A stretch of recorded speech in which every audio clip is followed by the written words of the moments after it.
Ladies and gentlemen, good afternoon, and welcome to this press conference with Ambassador Tudor Ulianovschi of the Republic of Moldova. Before giving Ambassador Ulianovschi the floor, a few housekeeping points, please.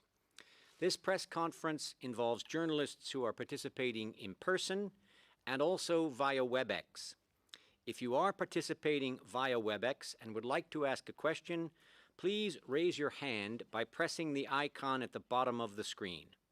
I would also be very grateful if all journalists would please identify themselves and their news organizations before taking the floor.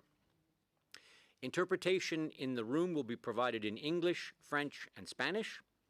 The complete bio for Ambassador Ulianovschi is available now on the WTO website, and the statement he has just delivered to the General Counsel will be on the site very soon.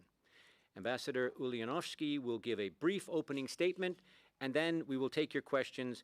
We will have precisely 30 minutes for this press conference. Ambassador Ulianovschi, you have the floor, sir. Thank you, Keith.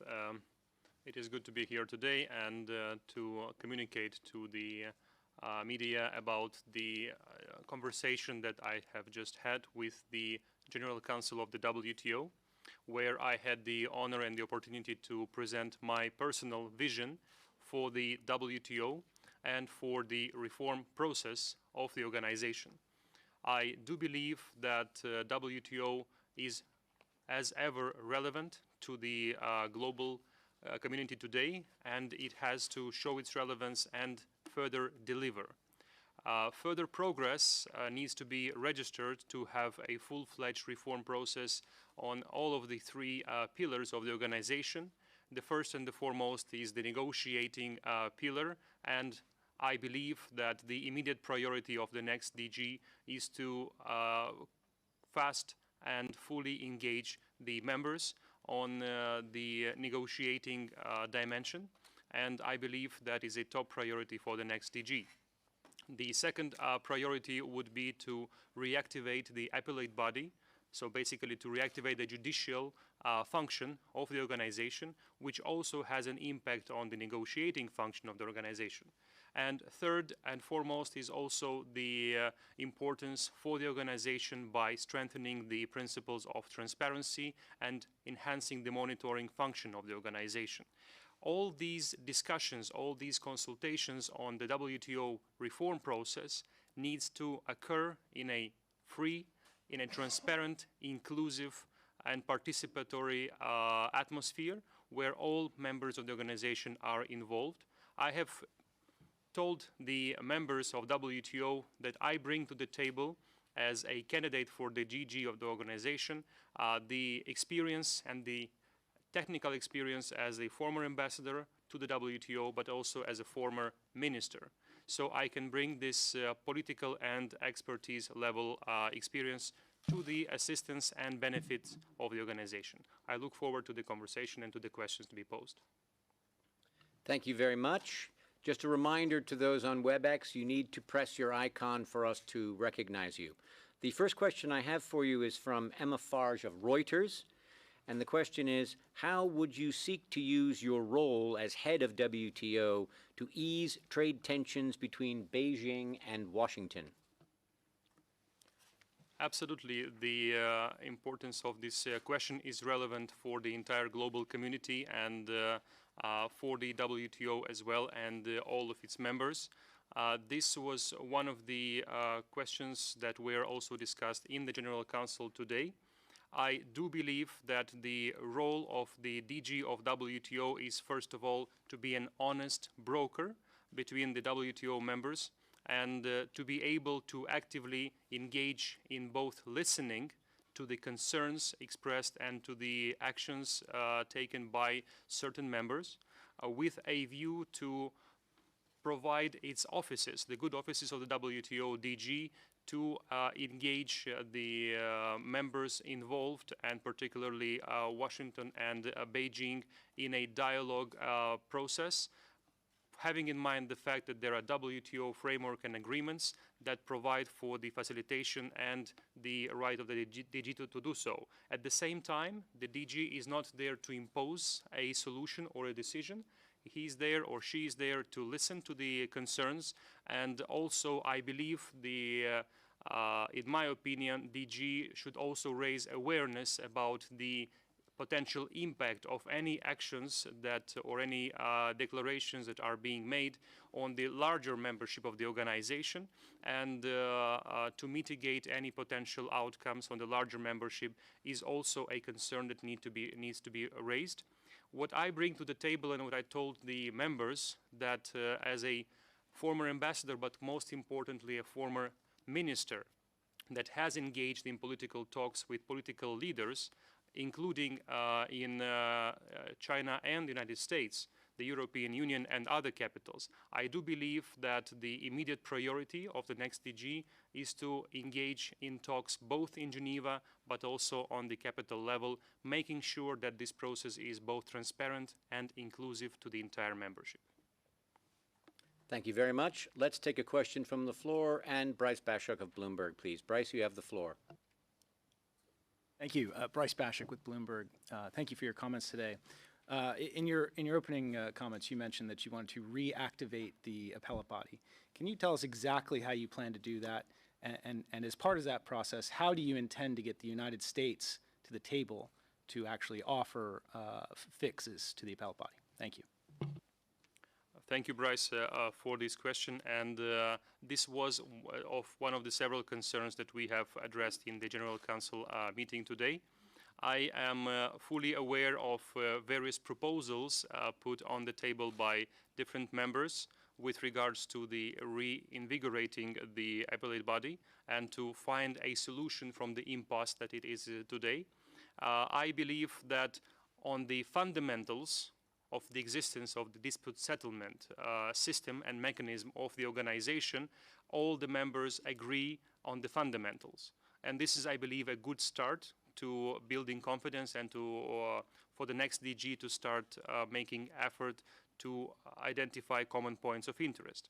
Now, with regards to the application of the DSS, of the dispute settlement system, and the mandate of the appellate body particularly, there are several specific concerns that were expressed by the US delegation and several other delegations as well. I believe that the role of the DG would be to provide that good environment that these concerns are being discussed and or addressed. On one hand, the impasse of the appellate body also affects the judicial but also the negotiating arm of WTO. That has an impact on the larger membership. So I believe that a solution needs to be found. The extent of the solution and the parameters of the solution would need to be identified among the members themselves. At this point, there have been expressed all the major concerns. So all the proposals are on the table. Now it is the next step is to address them. And I believe that the DG's role is also to help members get together and agree on how to agree on the principles and mechanisms on engagement on how to address this problem, because this is one of the pillars of WTO, and further discussions need to take place. I do believe that a common understanding on how to move forward is identified as fast as possible, ideally before or at the next ministerial conference next year in Kazakhstan. Thank you very much. Let's take a question now from WebEx. Let's ask Ayana Dreyer from Borderlex to take the floor. Ayana, you have the floor, please. Hello, Jana Dreyer from Borderlex. Ambassador Ulianovschi, Minister. I have a question. You are the youngest candidate in the list. You have a lot of experience. I was wondering, however, there is so much pressure, political pressure, especially given the tensions we've mentioned, on the DG to take action from big powers. There's been some stories on the WTO Secretariat. My question is really, how do you intend to withstand all the big power political pressures as someone who's young and at the same time also from a very small country. So might not have a, yeah, that's it. Thank you. Thank you for the question. And just to clarify, today I speak in my personal capacity, not in my country capacity. And I believe that the major criteria in identifying the next Director-General of the organization should be competence and experience and professional background. And here is where I believe that I bring to the table the experience at the ambassadorial level, but also, as you have rightly pointed out, the next DG should have, in my opinion, a political experience in addressing and having talks with political leaders in major capitals of the world, while also having political contacts and networking. And during my mandate as minister, I have traveled extensively, including in the countries' capitals that we have just mentioned, both Washington, Beijing, Brussels, many European and Asian, Latin American, and also some of the African countries. So I do believe that the main criteria should be a person that understands the issues, understands the positions that are expressed by the members, but also has the political experience and networking that the next DG should use and put them to the advantage of the organization and try to get things done. With regards to the age, I believe that this is an interesting question, but having in mind the experience that I have when negotiating, and as you probably are well aware of, consultations and negotiations in any international organizations, including WTO, are time-consuming, energy-consuming, and of course, experience-consuming. So I believe that I would have the right resilience, tenacity, capacity to listen to the members, but also to exert positive political will to get things done. Thank you very much. Let's go for another WebEx question. This one to Hannah Monacan from Inside U.S. Trade. Hannah, you have the floor, please. Good afternoon, Minister.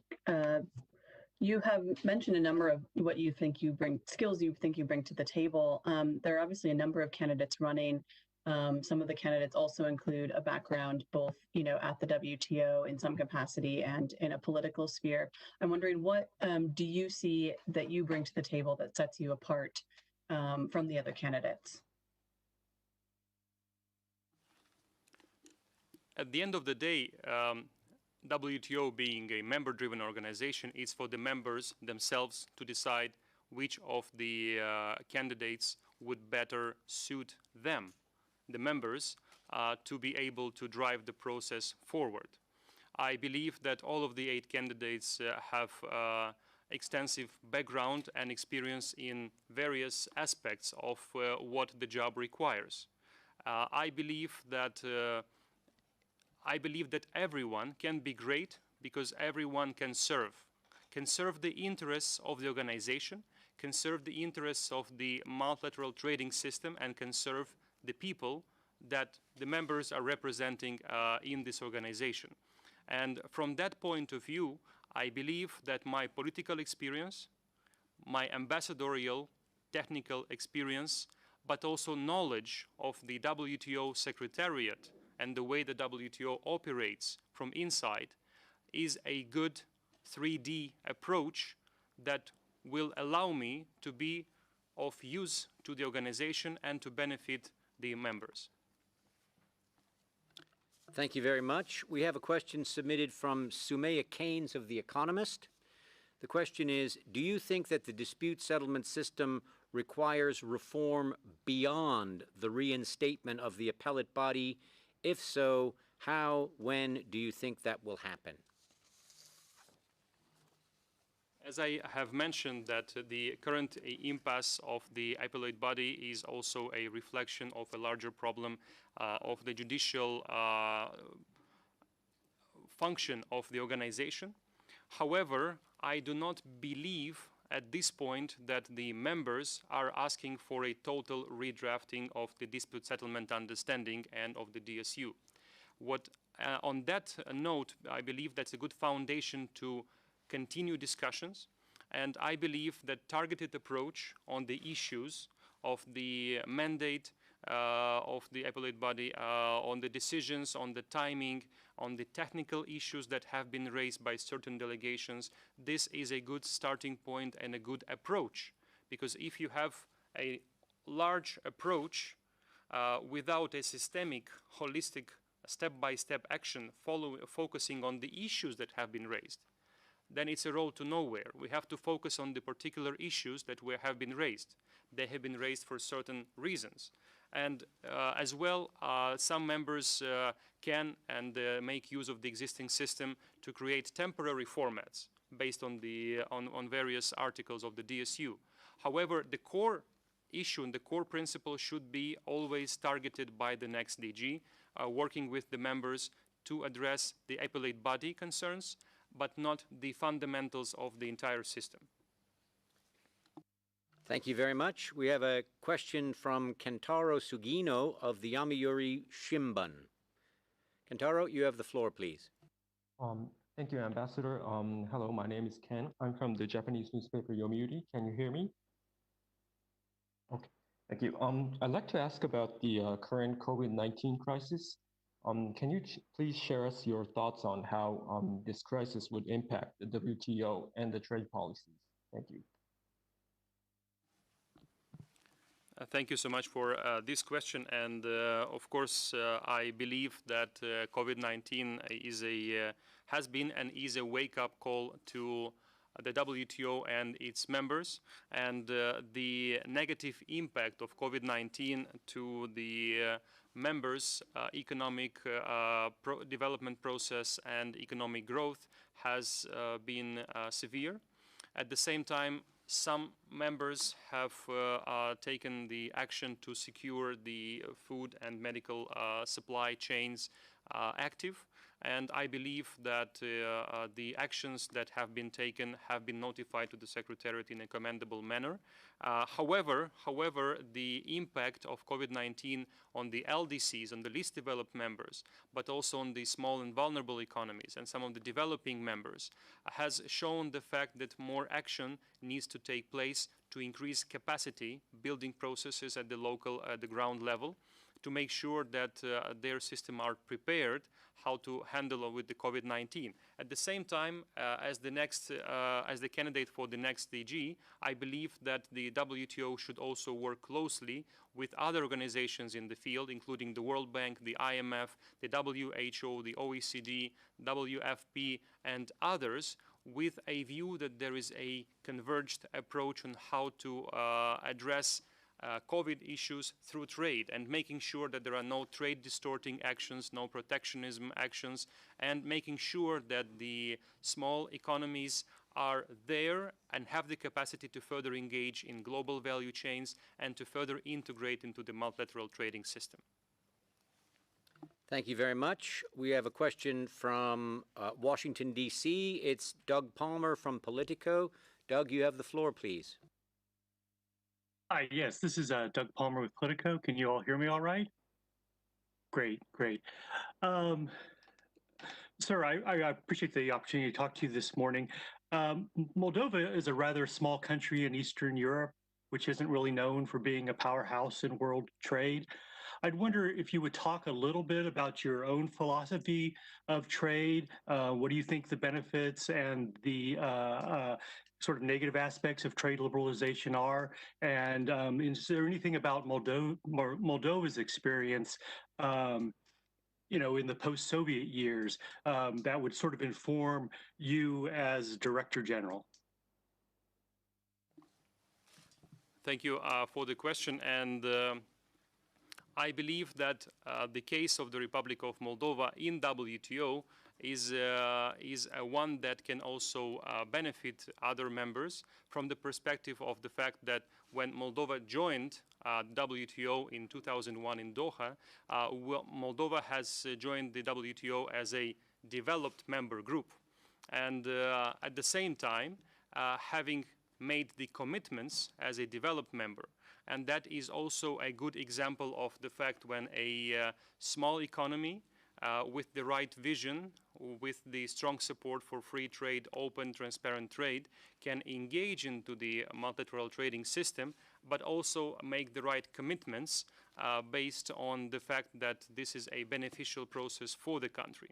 So from that perspective, I think it's a good example for the whole purpose of the organization is to help members to graduate and to further develop to be able to fully integrate into the system. At the same time, I would not compare countries between themselves from the perspective of their position in geography, position, size, number of population.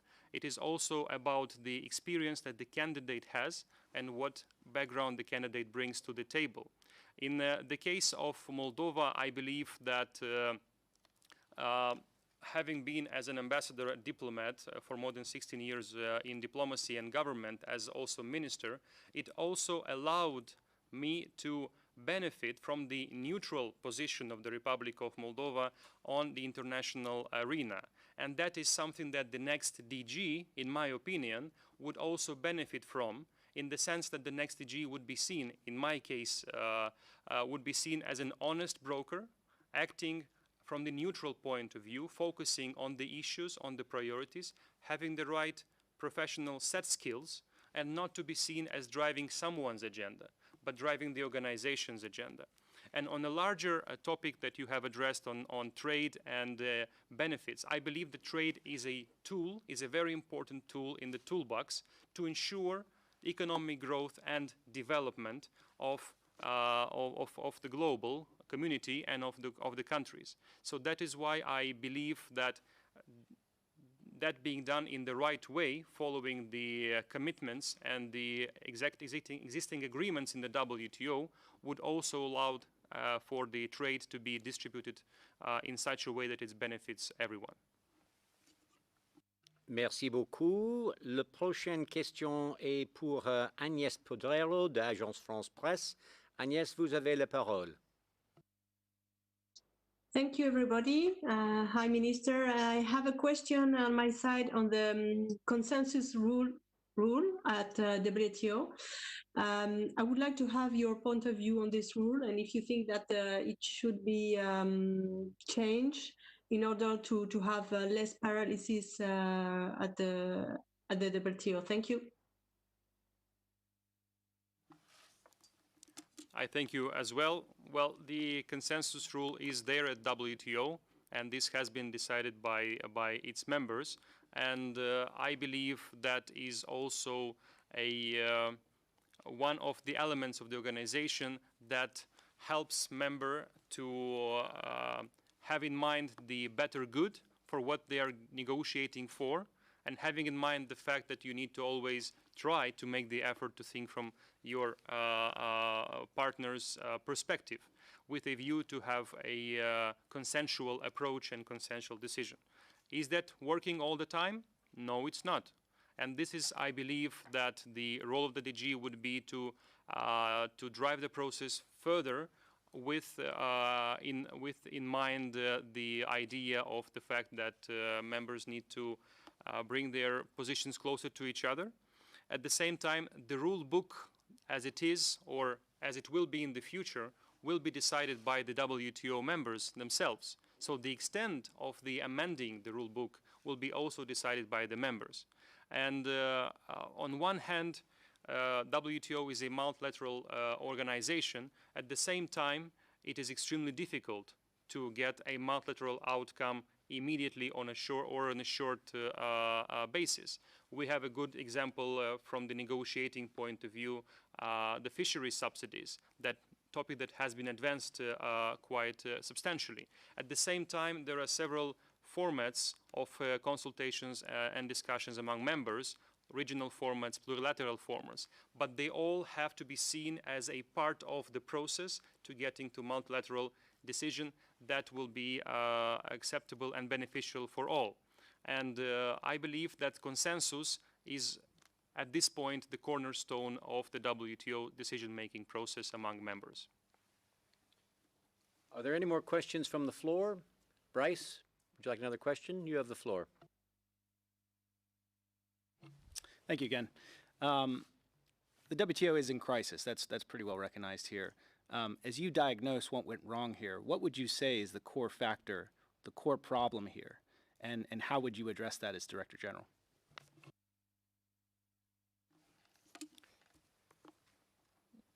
The question is also an existential question of the WTO. I would not call it a Hamiltonian question, but it's an existential question of the organization, a large organization with 164 members.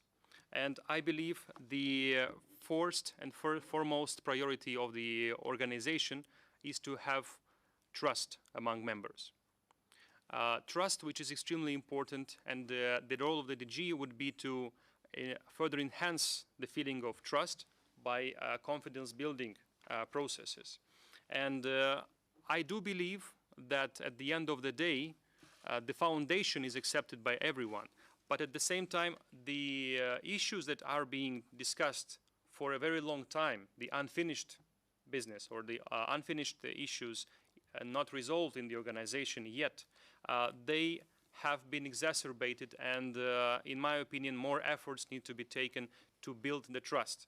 So regaining trust from the members to each other, but also focusing or steering the discussions in a proactive way by the DG to help the members to get closer to their positions and to their understanding would be also very important. At the same time, that being said, we also see a number of initiatives, the joint initiatives that are emerging within the organization. And this gives me a light of hope that this organization is both relevant and is able to deliver.